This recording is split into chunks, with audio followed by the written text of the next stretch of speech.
J'espère que vous allez bien. Alors aujourd'hui je vous montre le schéma d'un inverseur avec groupe électrogène ou encore source solaire. Alors c'est très simple. Ici nous avons la source principale, donc ici d'abord c'est la SCG, et ici c'est un disjoncteur pour la source secondaire, donc groupe électrogène ou encore source luminaire, voilà, tout ce qui est panneau solaire, etc. Voilà, donc c'est une source secondaire. Alors ça c'est le schéma de l'inverseur, voilà, que j'ai eu à concevoir. Je n'ai pas mis des blocs tampons. Bon, peut-être dans le projet je vais mettre des relais, mais là je fais ça de manière simple à juste avec les contacteurs et voilà. Donc ça c'est le premier disjoncteur, le disjoncteur de source générale, donc la source principale, et ça c'est pour le groupe électrogène ou encore pour la source panneau solaire. Voilà, et voici donc dans un premier temps ça c'est pour la source, c'est pour le groupe électrogène, et ici c'est pour la source principale, donc la SCG. Alors je vais vous montrer plus ou moins la simulation ici, donc je sais que j'ai fait durant toute cette matinée là. Voilà, c'est très simple, le principe est simple. Je vais mettre la simulation.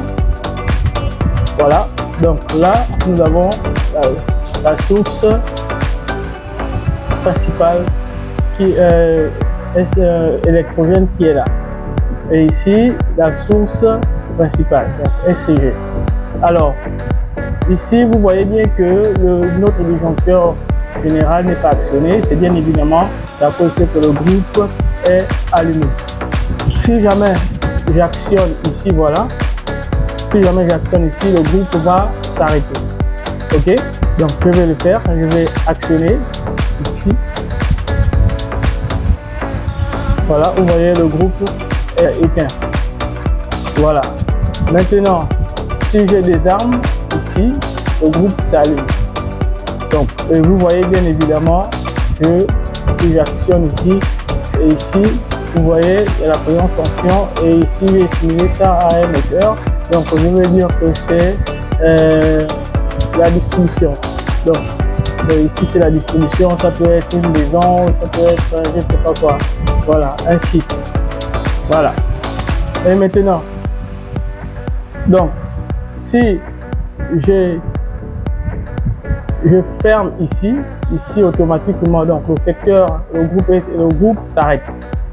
Est-ce que vous voyez? Donc ici, bon, j'ai différencié pour les voyants. Donc ici j'ai mis ça par clignotant, donc si j'avais les verts, je pouvais mettre les verts. Donc Simurélin ne me donne pas toute la capacité de choisir un peu plus ou moins les voyants que je veux. Donc ici, je vous explique le principe. Ça c'est un disjoncteur mono, voilà. C'est pour le circuit de commande. Et voici aussi un disjoncteur mono pour le circuit de commande. Ça c'est pour la puissance, tout ce qui est puissance. Voilà, donc lorsque je vais fermer mon circuit de commande, automatiquement j'ai KM1 qui va être excité, qui va fermer ce contact là, et ensuite ça va ouvrir donc l'autre contact, donc normalement fermé ici, pour ne pas que le groupe puisse démarrer. Maintenant je vais fermer aussi ici pour voir.